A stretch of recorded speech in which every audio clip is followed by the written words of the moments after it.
So glad you're here today. I hope you're enjoying the summer reading program. This week we are talking about mythical creatures, and we are talking about fairies. So I have going to help you learn to draw a fairy door. So have you ever heard of a fairy garden? It is a garden where you can pretend that little fairies live there, and there's some very elaborate ones that I've seen, but basically what you do is take a potted plant, or you can have it outside, and you can put little things in that a fairy might like, a little table maybe, but definitely what we're going to do today is make a fairy door. And so that can be tilted against a tree or against a potted plant or against a wall in your house, and you can pretend that a fairy goes in and out of that door. So you may in your packet have a cardstock blank of a door, or you may have a little tiny stiffer door. I guess that's made out of some sort of wood. So whatever you have, go ahead and get that, and we will color our fairy doors.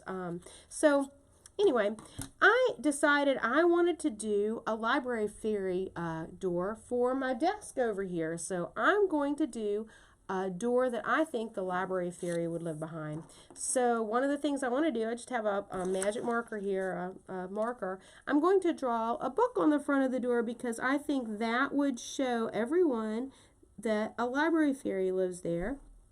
And who knows, maybe she'll come and shelve all the books that need to be shelved when I go home in the evening. That would be a nice thing for a library fairy to do.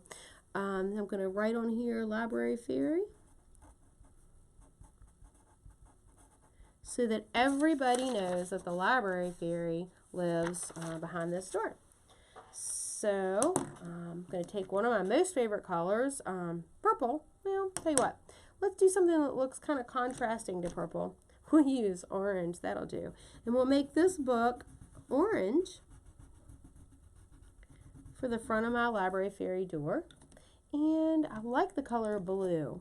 So let's put blue over the plaque that says library fairy on the front of my fairy door. I'm going to use the color purple, and I'm simply going to color the door purple. You can see that in this one that I've already done, I obviously like purple. I made the whole thing purple.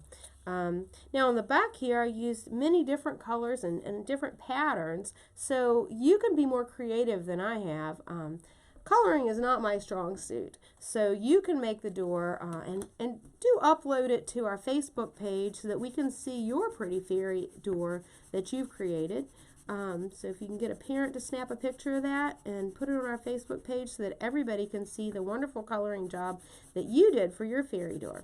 So I would suggest, if you have a paper one, that you don't cut out the door until after you've colored it. It does make it just slightly easier to color. Now I've pretty much finished coloring my fairy door. You can spend more time than I did. I'm going to use blue for my hinges because you know doors have hinges, and I'm going to use blue around the, oops, I colored outside the line, story of my life.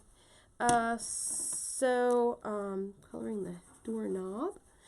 So I have finished my library fairy door, and now I'm going to quickly cut this out. Now if you have trouble cutting the curves and cutting this, I'd rather you not cut your fingers, and I know you probably won't want to cut your fingers either, so you can get an adult to help you cut this, and try to give it a good cut,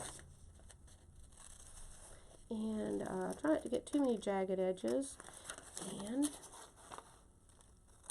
there, I have finished my my fairy door. Now I'm just going to take a glue dot. I have a glue dot close, so we'll take a little glue dot here, and I am going to put the fairy door, let's see, I'll put it right here so that my library fairy can help me in the library. I hope you had a good time today doing your fairy door, and continue coloring. I know you'll probably take a little bit longer to color than I did. And thanks so much. I hope you're earning lots and lots of challenge badges, the virtual badges that you have in Beanstack, and I hope you're well on your way to finishing the summer reading program. I'll see you soon. Bye-bye.